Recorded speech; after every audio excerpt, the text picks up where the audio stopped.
So I'm going to mute. Okay.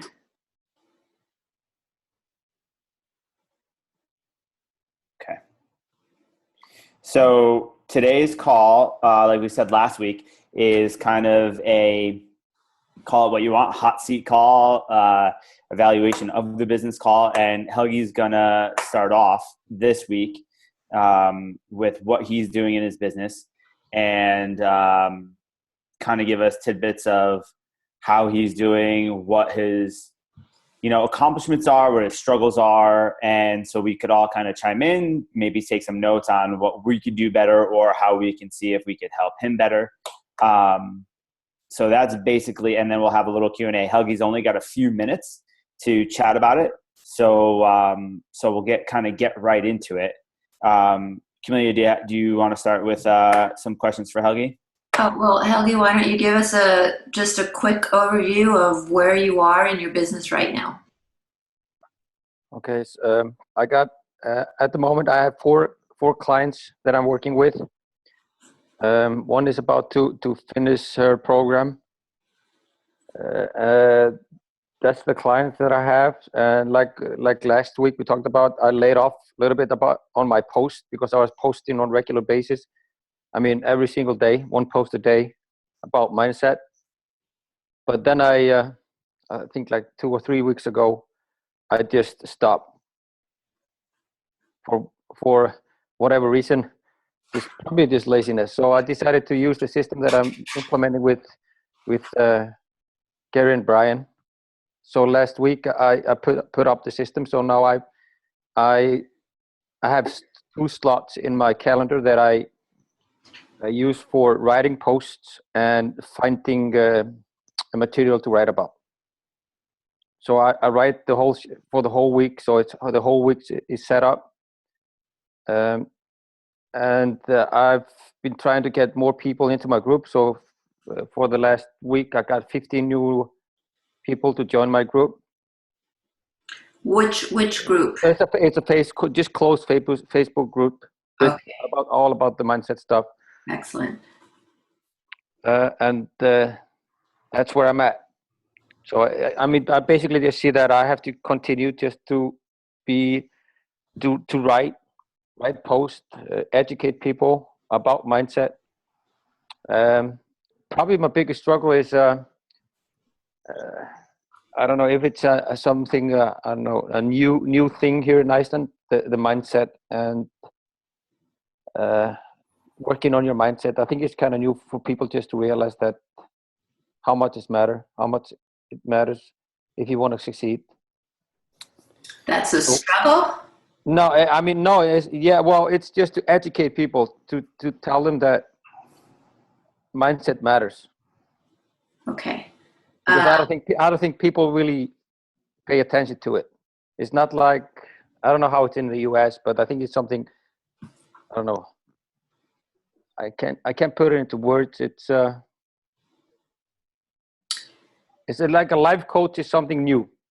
Sure. Yeah. Sure.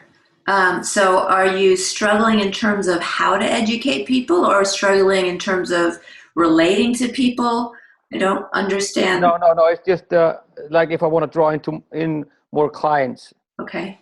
So I just have to keep on educating them about mindset. And of course, I would like to have more clients, but it's just, just keep on educating them about mindset. 2 big things. Education and value, right? And that will continually bring the clients to you. The 4 clients that you currently have, are they all private or are they group? Private.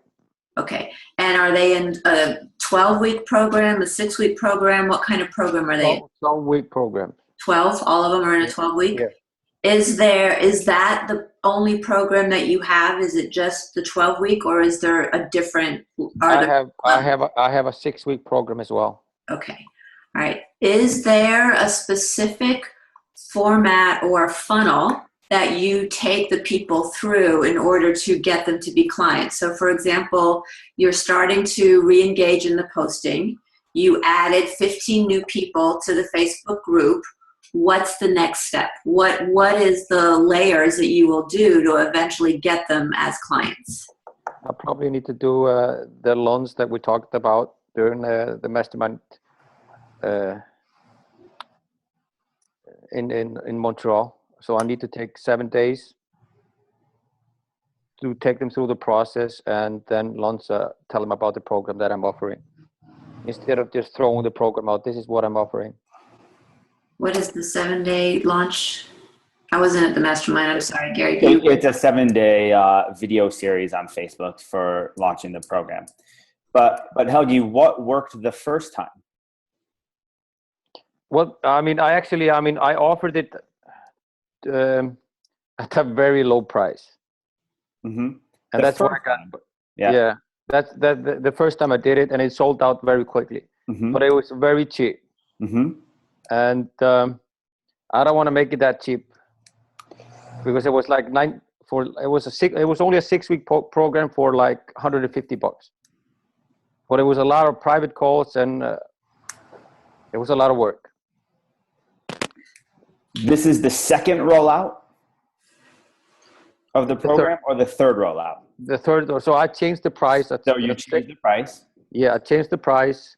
And that's of course the biggest barrier that people have. Sure. And so the second rollout, how did that work? I got 8.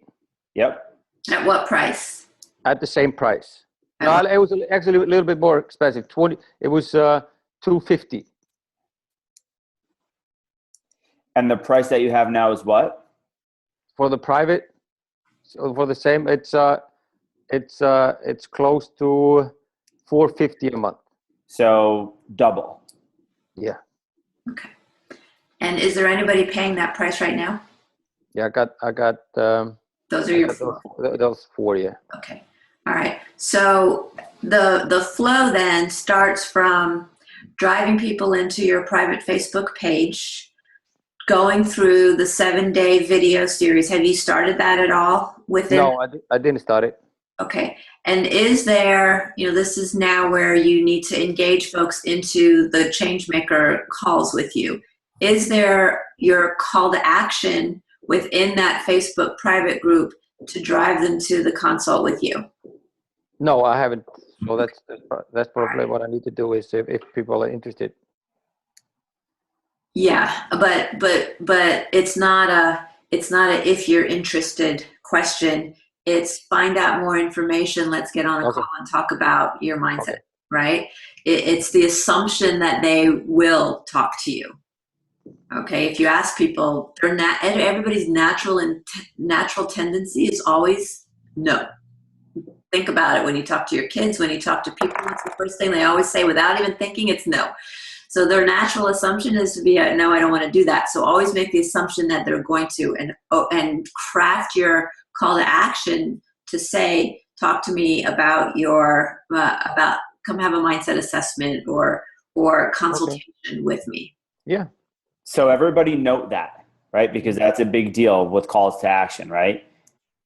It's not assuming, it's assuming that everyone would already say no, right? So don't give them that option. It's contact me for more information. Now, in the Facebook group, the video series, Gary, is that a series that can just roll over, or because you can't drip that in a Facebook group? No. So it's good for the initial 7 days because everybody will get it new. But what'll happen is it'll fall down to the bottom of the page and people won't see it, and you'll have to re-engage it, which is fine. But what you'll also want to do, folks that come in the middle of that 7 days, make sure that you're still educating and you're still providing value, right? It doesn't have to be through the 7-day video series, but through specific posts, maybe some tools. You don't want to give everything, but you always want to give value, and you want to keep people wanting more. Okay. All right. So Helgi is also launching a fitness certification.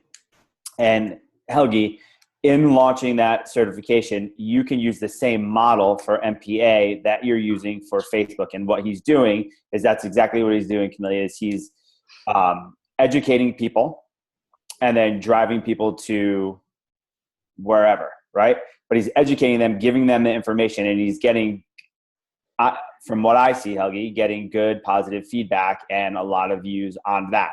So it's the same model that you can use for MPA, right? So educating, and just like we talked about at that mastermind where it's the 7-day video Facebook series, that's one way. That's not the way, right? That's a way, right? So you toy with that, but just like Millie said, educating and getting people excited and, you know, I don't know, emotional about that. Yeah, that's what you want to do. You want to be able to portray that onto the launch, or just in your editorial calendar, how you do it on every Tuesday, Wednesday, and Friday, or whatever it is that you do. A lot of times we get stuck in that this is the way, but it's not always the way, right? There's multiple ways to do this stuff.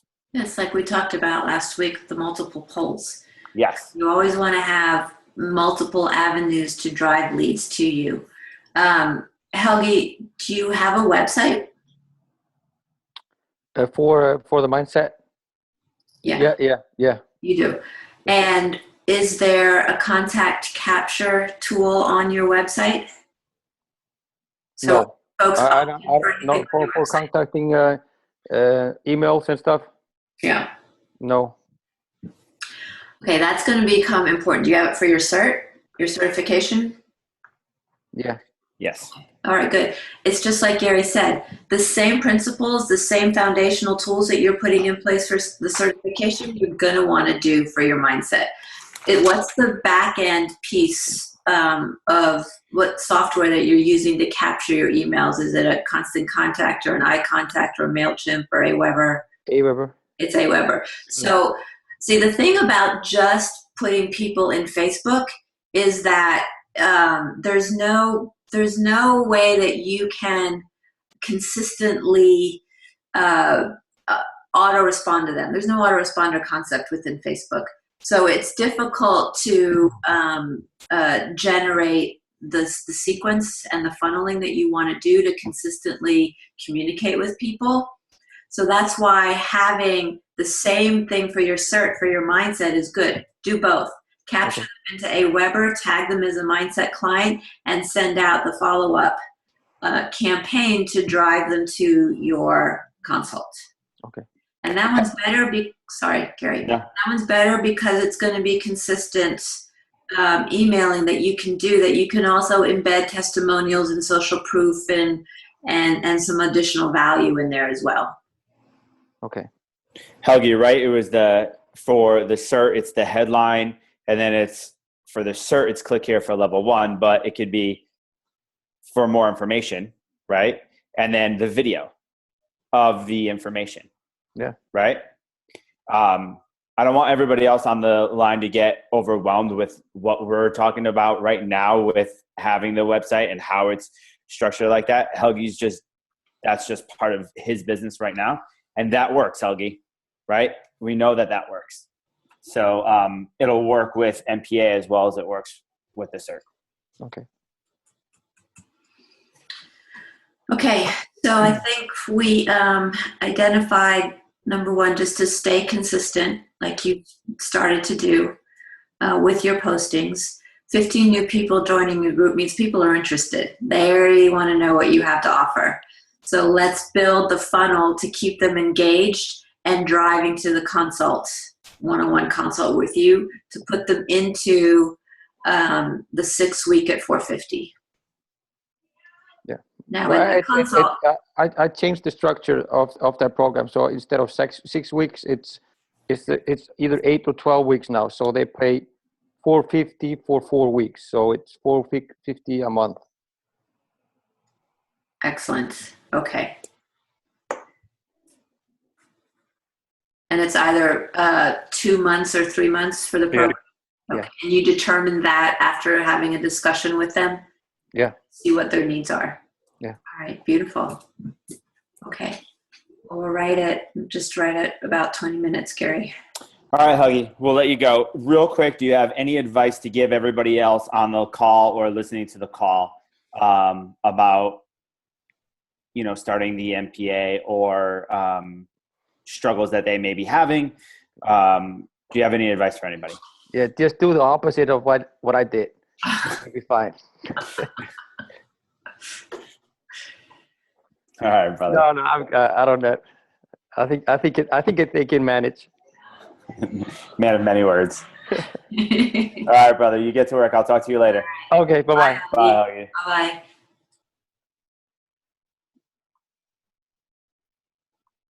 Okay, guys. Does anybody have any questions in regards to Huggy's awesome talk there?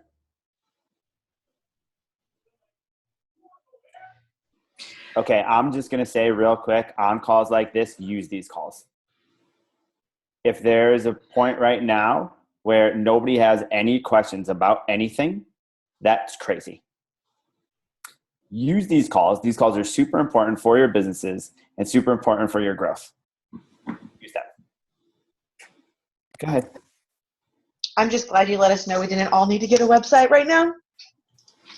And the funneling, because I was like, oh my gosh. Are they going to tell me that now too? Not a question, just a comment. Thanks. So we all don't need websites right now, but funneling and layering is important, right? Because funneling and layering is a system, right, Camelia? So you have step 1, hi, how are you? Step 2, let's get on the phone. Step 3, let's convert type deals, right? It doesn't have to be just what I said it has to be, but funneling and systems are what get you clientele, right? You do those funneling and systems probably without even knowing it with your fitness people coming into your gym, right? But it's all about kind of documenting that, learning it, and then making sure that you're consistently doing those things. Yeah? Yeah, I was thinking more on, when you do like the funneling and autoresponders, that I got rid of my website completely, even for my fitness. Because in my area, I would look back over like where I've gotten any of my clients from, and none had come from my website. It's like, okay, so for now this is working. But if I wanted to grow outside, then, eventually that I may have to get something. Don't confuse the website with a contact capture opportunity. All right. So a website, when I say a website, it could very well be just a landing page, right? A simple landing page that gives folks a video, some information, a testimonial, and a contact capture piece, right? That's all it has to be. And it's and you're not actually trying to get the whole sphere of the world into your website. You're driving those Facebook folks to a place where you can capture their real email and their real information to continue the process in the system and layering, as Gary just said. So it could simply be, Thrive Themes allows you the opportunity or the ability to build landing pages so easily. They host them, and all you need to have is just one sales page, basically, is all it is. So don't get confused with this big, massive website to a contact capture page, another opportunity to capture. There's only 3 ways you can capture contacts. One is by somebody that walks into you and says hi. One is by the phone, and the other is by your website. That's the only way you can actually capture a contact person. Unless they give, I guess Facebook is another way, because they can email you or they can message you their email and contact information that way. But you want to be able to optimize as much as you can all of your contact capture opportunities. Build your leads, build your lead base. That's what the goal is here. And then systemize the approach to follow up with them and drive them to consult. Does that make sense? Yes. It sounds super fancy. It's not. Right? It sounds super fancy, funnels and systems and all that stuff. It's really not fancy stuff. It's really stuff that you probably already do. You just need to just get it down and then do that stuff consistently. Jeff, go. So if you had just a landing page, what's the if it's just it has like an email capture on it, is that, I'm just thinking down the line, is how do you send people to that? Is it just something, it's obviously something that you can post on Facebook and it could be a link, but how do you drive people to that landing page? Or is that something when you speak to somebody, you say, hey, check out this landing page? You just answered your own question. You just gave 2 ways to drive people to your landing page, right? When you speak to somebody, oh, I'd love to, check out my landing page. I've got a report on there you can get, or there's more information. I give you the features and the benefits of my program on that landing page, right? When you are in your Facebook group or you're just posting to Facebook, when you're posting generally to Facebook and they're not necessarily in a private Facebook page where you have a captive audience, drive them to the landing page, because again, you want to capture the lead. You just want to capture the lead. So there should be some incentive, of course, for people to go to your landing page. And we talk about that incentive being a simple widget or an offer. If you're ready for a consultation, go to my webpage and sign up. Or, I've got some guided meditation techniques for you. Go to my website, click on the link, guided meditation, and I'll email them to you. There's just, it's a mechanism to build your leads. The power of money is in your list. The money is in your list. The bigger your list, the more opportunity you have to convert that list to the dollars. It's just another opportunity, and thinking simple instead of thinking full-blown multi-page websites. Don't need it. Don't need it. You don't. But that's what I'm saying. But that's where my mind went. You think website. When I first started. Oh, it's already dead. It's already dead. But this gives me another idea that's much simpler, not only to do but to execute. And it just, if I run into somebody, I can tell them, hey, I don't have time right now. Check this out. I get their information. They go on. I capture their information. Now it's 2 ways. They've seen me, they've talked to me, and then they see the information. So first baby step, do you know how to do that? Yes. Okay. So you know what software to use and all of that stuff? I've done, yeah. Okay. Does anybody have any questions with that, of what software to use to lead capture? Yeah, there's so much out there, and it's all been dummied down. That Aweber, iContact, Constant Contact, MailChimp. If you want to go Mac Daddy, you can go Infusionsoft, but I don't recommend that yet. Maybe later. And they're all so inexpensive. I mean, Aweber you can get for $20 a month. iContact, MailChimp, Constant Contact, all the same, $20 a month. So inexpensive, and the value and the systemization and the leverage you get out of them is worth so much more than $20 a month. I mean, think about it. One client at $450 a month pays Helgi's annual cost for Aweber. And Aweber will support getting that. I don't know if I did that math right, but you get the idea. And then you have that person and those people, right? And those people are just like Camelia said, right? Like your money comes from your list. Your money comes from all of the people that you know. Your list, you all have massive lists that you probably don't utilize at all, right? That you don't even know that you have on your email. How many people are in your email contacts right now, right? Imagine I have in the past few days gone back to this with other clients. What Camelia says, it's you don't choose for that person. I'm going to fuck it up, but she said something like, don't choose for that person on what to buy, something like that. Let them choose what to buy, right? So don't assume that that person's not going to purchase something from you, right? Let them choose. Give them the options, right? So if that person's on your list and you're like, oh my God, this person's never going to buy from me. Well, why would it hurt to even just send a message to that person to see if they would?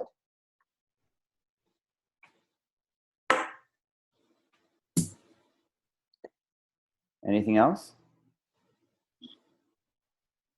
On a different front, kind of bringing it back to from a sales standpoint. So what Helgi was saying in the beginning about his culture and dealing with it and the story that's behind that. I think one of the biggest things that I've just found that's been going on over the last, few months is differentiating between mindset versus psychology, like psychology or whatever it is. I don't think what's happening is there is a difference, so mindset is I can actually train it. I can do exercise. I can use techniques that actually builds it up the same way that, you get in the gym and you do anything like that to build up your muscles and all the same exact way.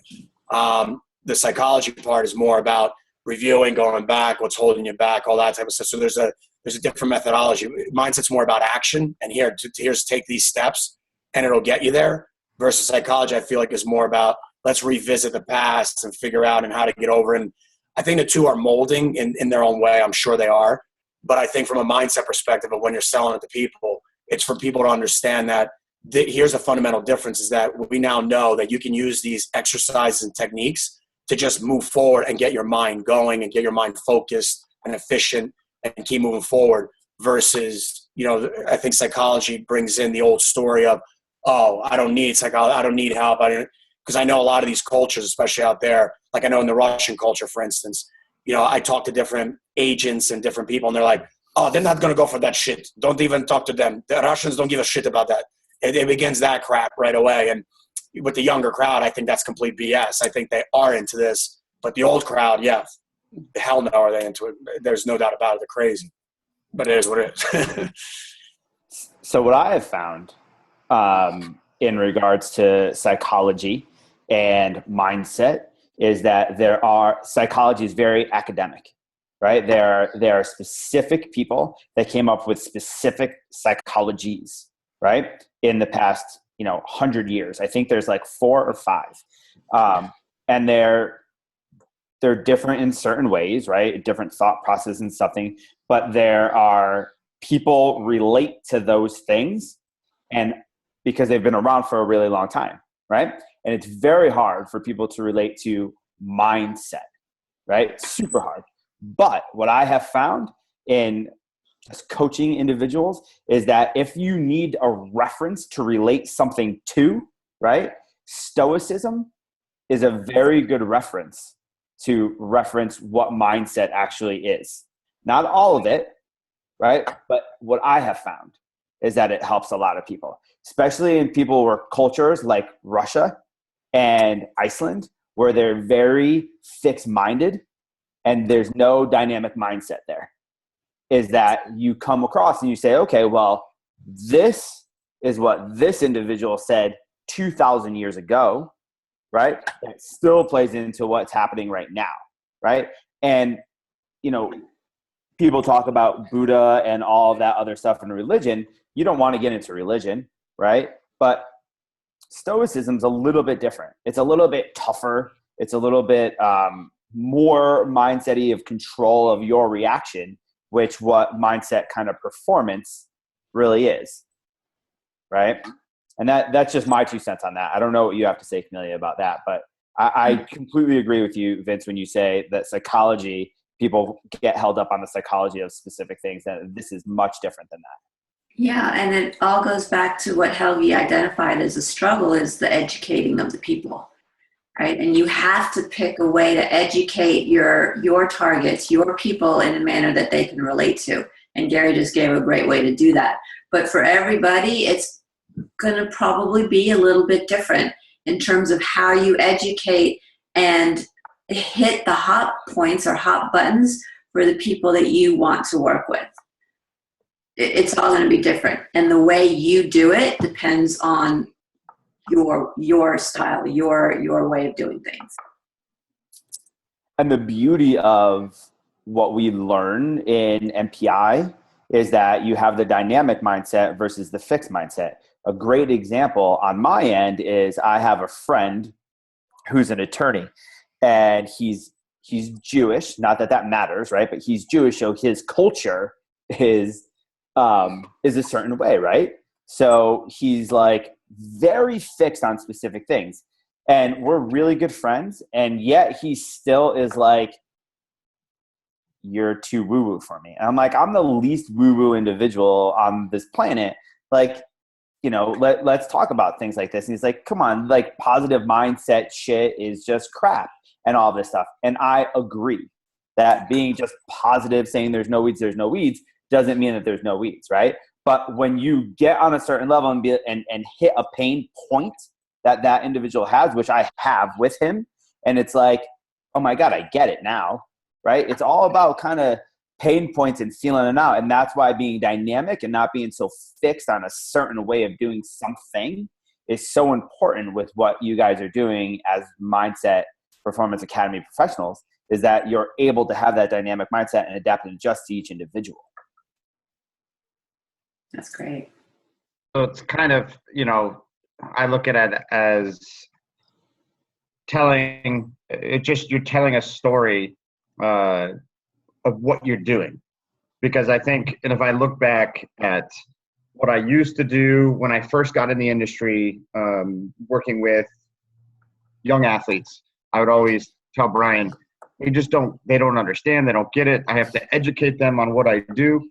But I got so fixated on the education process that I wasn't telling them what I would do. I wasn't telling them what I was doing. And so I think sometimes you also get stuck on that mindset of, well, I have to tell them everything that I'm going to do. Well, no, you just need to, like Gary said, you need to kind of find where their pain point is and kind of run with that. It's just kind of funny how things come full circle. And, like the youth thing is kind of how the mindset is right now. Now there's somebody who trains kids on every corner. When I got out of the mindset of I have to educate everybody, that's when my training business picked up. So it's neat. It's kind of the same concept.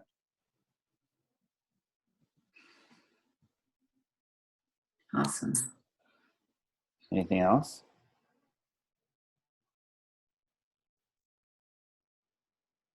Crickets.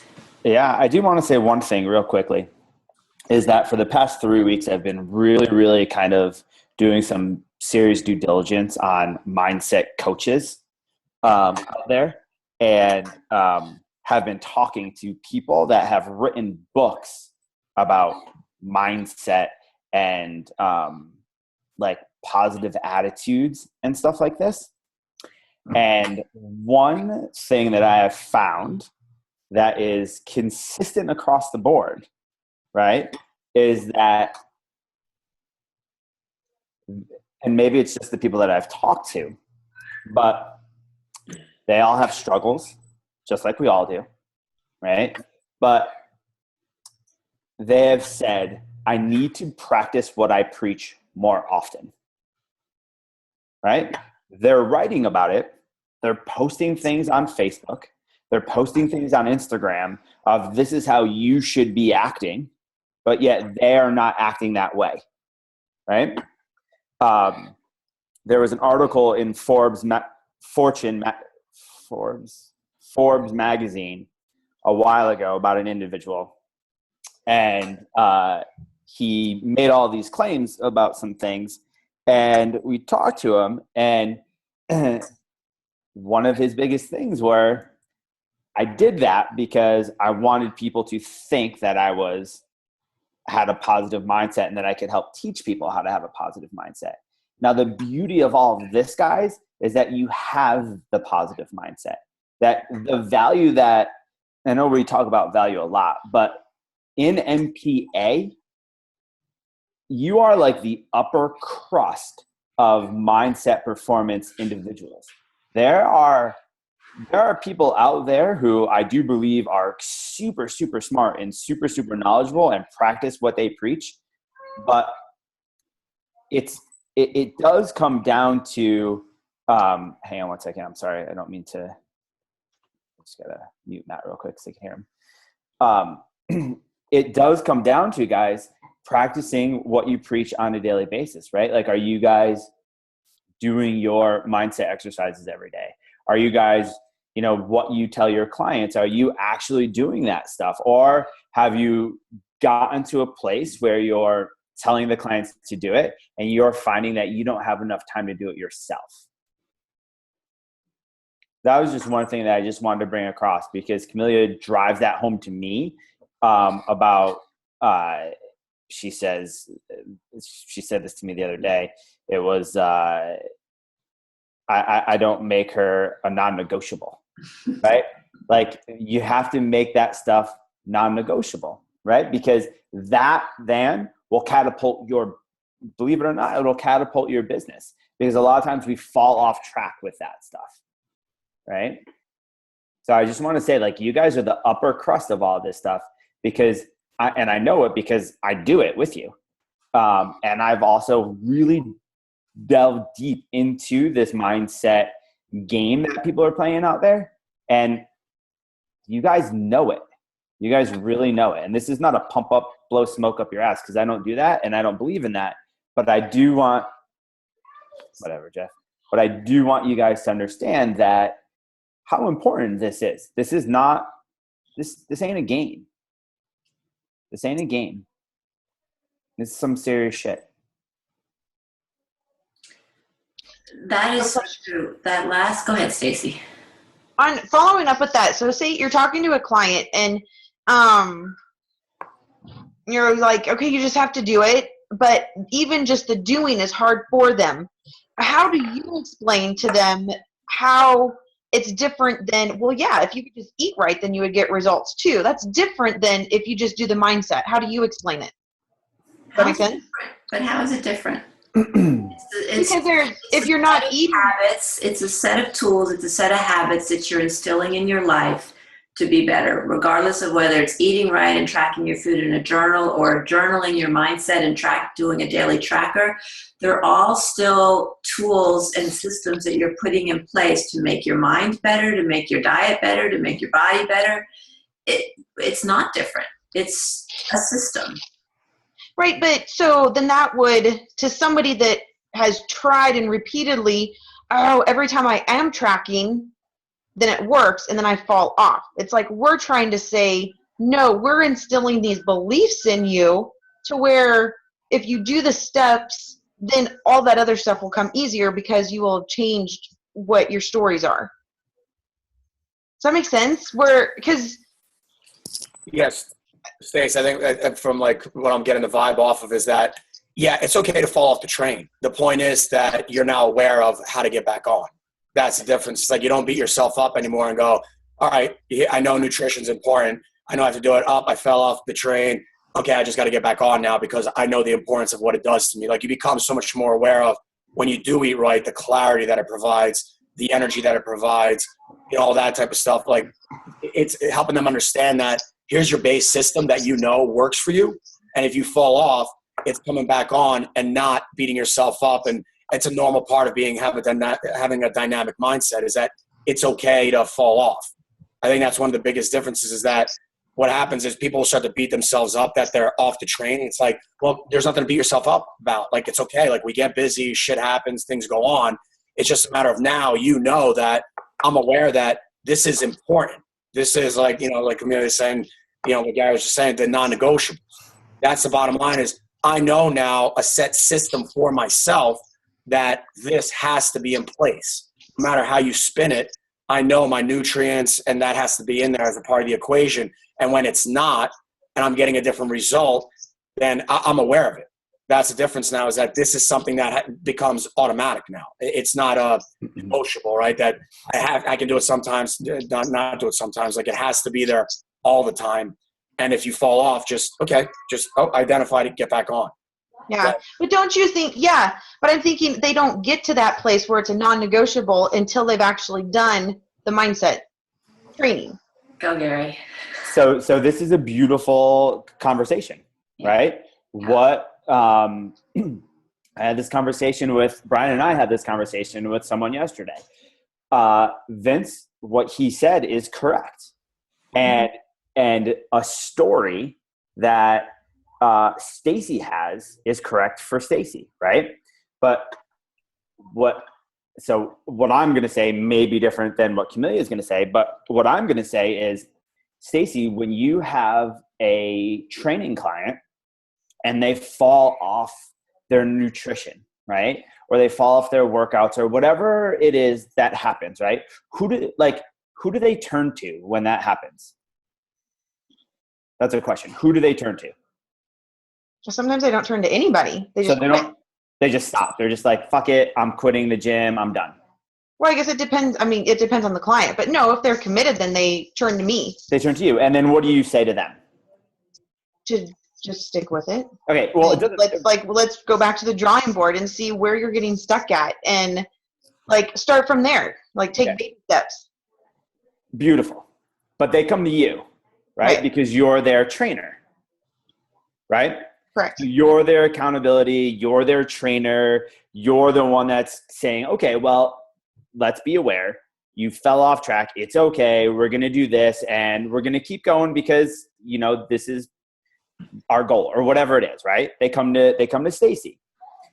The same thing happens in your Mindset Academy, right? You're the go-to. You're the boss. Like you're the person that keeps them accountable. When they fall off track, who do they go to? Who's the person that says, okay, here's what we need to do? You are that person. Just like Vince is that person. Just like Jeff is that person. Just like Matt is kind of that person. Right? Like those are, these people come to you because you're their coach. Does that make sense? So well, it does, but I guess like I go from, I need to shift like my perspective on it, because my very first introduction to the mindset was in the coaching, and I can do it however way I want to, but this should be something that I don't need to babysit you on, kind of like taking responsibility for yourself. But once that you're able to use it, if you stick to it, then the things that once were hard will just naturally become easier because you're not holding on to those stories that you once used to hold on to. Let's take a step back, because I was going to say exactly the same thing Gary said. You're the coach. They're paying you. You need to hold them accountable. It's your job. Plus, you want them successful, obviously, for multiple reasons. Number one, for themselves. Number two, for the growth of your business. You want successful clients. So it's on you. Think about your children. When you tell your children to do something, do they do it right away? Or you try to instill a habit in them, do they do it right away? Do they need reinforcement? Do they need prodding? Do they need guidance? Do they need accountability? Do they need you to tell them 14 different times, do it, do it, do it? Yes. Why would your clients aren't any different? They will start off resisting. Some will get it right away and some will be, yeah, I'm in, I'm doing it. But some are going to resist. And it's up to you as their mindset coach to pull them along and nurture them along and guide them and get them to do it. I'll never forget a couple stories that I've heard. Do you know Dan John? Do you all know Dan John? Dan John is great in the fitness industry. We've had conversations before where, he takes nutrition clients and he charges a lot for his nutrition clients. And he'll have clients that don't fill out their journal. And so the first hour of the session together, the first half hour, what are they doing? They're filling out a nutrition journal. You didn't do it? All right, let's sit down right here and let's do it. $200 later, I'm sitting here filling out a nutrition journal. And then the next time they didn't do it. All right, let's sit right down here and fill out this nutrition journal. Finally, they get it and they're going to do it. It's the same with my clients. People do not want to do what they're told. They don't like to. I have all my clients fill out financial worksheets. Did you fill out your financial worksheet? No, I didn't get to it. All right, great. Pull it up. We're going to do it right now. And we spend half the call going through numbers and doing stuff that they easily could have done on their own, but didn't. So now we have to spend valuable coaching time going through numbers. But it gets the habit instilled in them. It's me holding them accountable to doing the things that they need to do because it's my job and because I want them successful. It's on you. They're your client. It's on you. Steve, if I can add, the one comment that came out for me was, he said I shouldn't have to handhold them or babysit them, sort of thing, right? And I go back to originally in our lessons when Brian talks about, jumping in the hole with them, right? They don't know how to get out, right? You know how to get out. So you are essentially hand holding them until they do get out, right? Until they figure that piece out. Like, and it may look, obviously it's going to be different for everyone, the same way that it would look different for kids. But I'm glad Camelia brought that up, because that's essentially where I go to, right? Where it's like, how long did it take your kid to habitually brush their teeth, where you actually didn't have to tell them to brush their teeth, that they knew that was something that they did in the morning and at night. How long did that take? And I mean, for me, my daughter's 7, so I might be a little bit closer to kind of knowing where that is, where people that have older kids may not. But I rarely have to say it. I still do just as a check-in sort of thing, but the answer is typically yes, right? As opposed to, oh, that's right, I forgot about that, and then go and do it, right? So, Stacey, you don't look like you're liking our answers. Matt, that was a great point, by the way. No, it's great. Sorry. I'm just absorbing it all. Absorbing it and just trying to dissect it. And one thing, remember, real quick, one thing, every single person on this call, there are 6 people on this call, every one of you and us has a coach. Stacey, when the shit hits the fan, who do you call? Right? When something happens in the business world or in your mindset, who do you call? Right. Right? Yeah. I guess in my, I was just thinking of it as, if my belief system, if I have the story in there that, or a client that'd be like, I've never been able to stick with journaling in the past.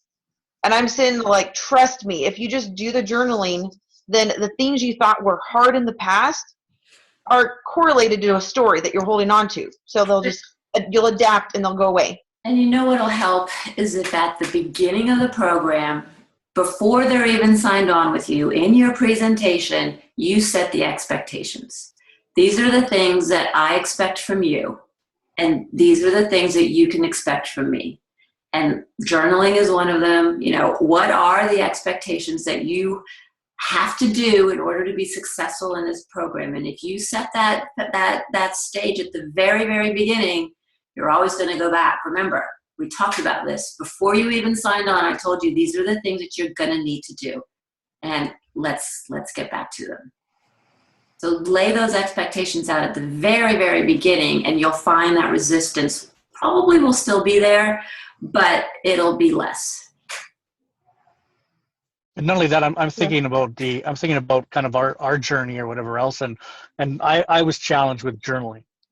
But the fact that it wasn't going to be forever potentially, or it didn't need to be, right? That was part of the discovery piece was something that worked for me, right? Where it was kind of okay, if this is to assist in discovering the things that, whether it be my stories or things that I need to work on or whatever, then that was a bit of a relief for me, and or the method in which you were journaling.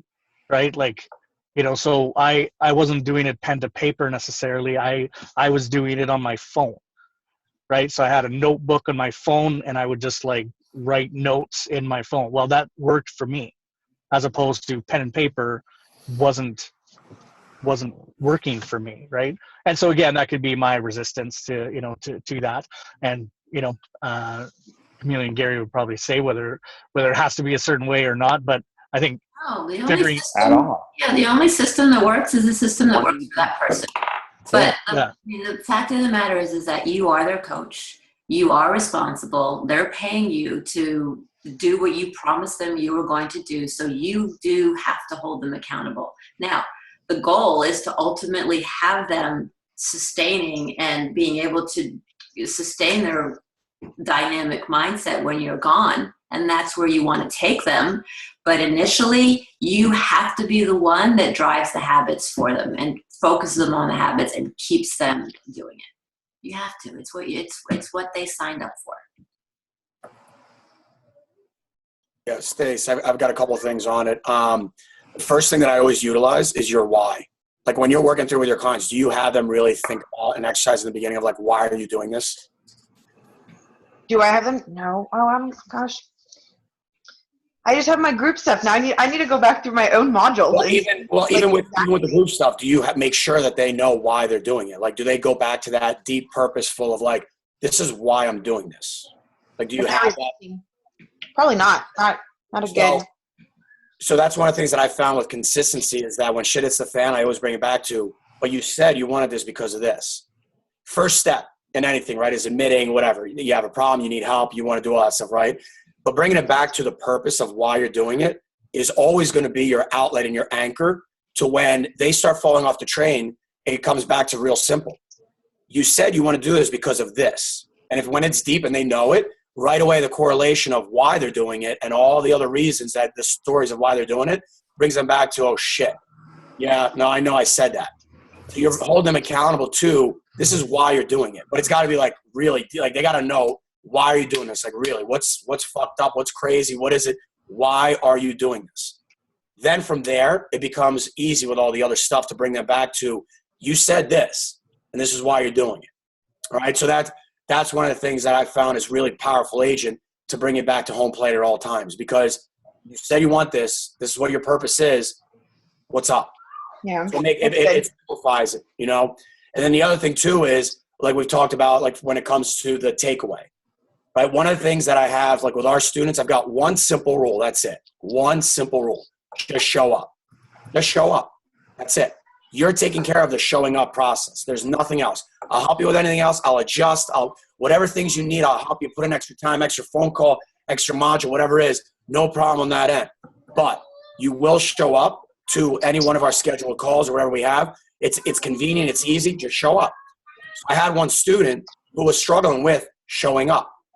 So it was funny, and talking to the parent, their whole take was, well, I'm going to give you some feedback here. You've got to adjust to the different kids and this and that and blah, blah, blah. I gave the kid 3 months. 3 months of just show up. Kept up. You just got to show up. Here's what we need. You just got to show up. You just got to show up. Wasn't showing up and doing their part. So to me, it was simple, the takeaway. So I sat and I was like, you know what? Hey, it's not working out. Let's move on. And maybe when he's ready to come back in, we'll get back into it and we'll start the process up again. So there's that part of the takeaway where, you know what, maybe they're not ready to do what it is. So even with coming up with the purpose and all that stuff, if they're not ready for it, that's the bottom line, is that you really have to want to change and would be willing to do it, good and bad. There's going to be good times, bad times, all that stuff. But you have to inside really get to that point of where, all right, enough's enough. And that's from a personal standpoint, the clients that I love dealing with. And I agree with you. When I feel the babysitter comment coming out of you, I'm like, exactly. I'm not a babysitter. Because there's so much other work that goes into the actions and the value that goes into helping you out, where I'm not going to sit here and I'm going to text you every single time and tell you, hey, are you going to be there tomorrow, buddy? Like, no, not on the plan that this kid was on special. Because from the parent's standpoint, it was like, that's not how it works. You want to be on that plan, no problem. No, they weren't willing to be on that plan. Okay, well then I'm not going to babysit and go that extra mile, because that's not fair to the other kids and everybody else or other students that are part of the program that that do show up. One rule. So that's not on that. It's as simple as that, where I don't know if that resonates at all, but there's the parts of where you have a certain client you want. They have to know why, the purpose. That's a deep running one. And then the other parts become like, okay, like this is the way it is. This is my standard. This is what I have in place. You don't want to follow it, no problem. And not looking at it from your end that you're doing something wrong. Because at the end of the day, if you know with everything else, with what you're doing, you're providing value and you're twisting and turning whatever way you need to, then cool. You don't want to do one thing I'm asking you to do? No problem. Because you're proving it to yourself and you know everything else that you're doing. That's good. Steph. Thanks. And if you're working with someone who hasn't done why work, the event I was at just on Monday was interesting, because one of the techniques that one of the guys was talking about was asking it 7 times. Because people kind of give that initial sort of surfacey one, that they think what their why is, but then when you actually have them dig, and that's all you're doing is why. So whatever they say, you're saying, why is that important to you? And then whatever they say to that, you're saying, why is that? So why is that? And then you're just doing it 7 times. When you're getting down to that 6 or 7, typically that's when what I've found is typically what happens when people identify their why is there's an emotion that's attached to it. It truly, they can't, usually there's tears or some sort of, joy or something. There's an emotion that actually is risen when you identify that. So just something to consider for those that haven't, taken the time to really do that work, right? Yeah, great call, Matt. That's one of the things that make sure is the generic, why are you doing it? Well, because I know it's good for me. Bullshit. Why are you doing it? It's just keep going, because you'll hear the generic answers. You're going to know it's a generic apple pie. This is what everybody says. You got to keep digging and go, no, why? And then eventually it'll come out. And I like that. Sometimes that's cool. If there's an theory behind it, but it makes sense. Have you guys ever seen the movie Good Will Hunting? Yeah. Yeah. Has everybody seen it? Yeah. So there's a scene in Good Will Hunting where Matt Damon gets shown by Robert Williams his folder, right? He's in his office and he shows him his folder and he's like, all of the bad stuff that has happened to him, right? And Robin Williams says to him, I forget, Will is his name, right? He goes, Will, it's not your fault, right? And he's like, no, I know it's not my fault. I know it's not my fault. And he repeats it. It's not your fault. And he repeated it 7 times, 8 times, right? Until he actually got it and was like, it's not my fault.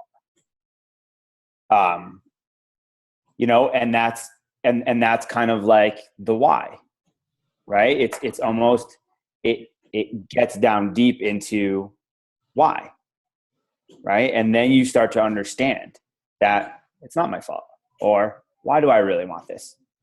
Right? Everybody has that shallow kind of thought at the beginning, right? But a lot of times people don't like to go deep and figure out what that deep thing is. And you will get resistance after resistance after resistance when that happens. And, just know that the obstacle kind of is the way, right? You will get that resistance, but that resistance, you keep honing in on that resistance and you will find out why. And the call has to end now because we all have different things to do at 12:30, but I want to end it on this, right? So it's not your fault. Ask why. But you know what, guys? We all need to practice what we preach. Bottom line is get to work and practice what you preach, because you want to be the guy or gal that tells someone what to do with complete clarity that that you're doing it too. #go deep. Peace. Love it. Bye, everybody. Bye, guys.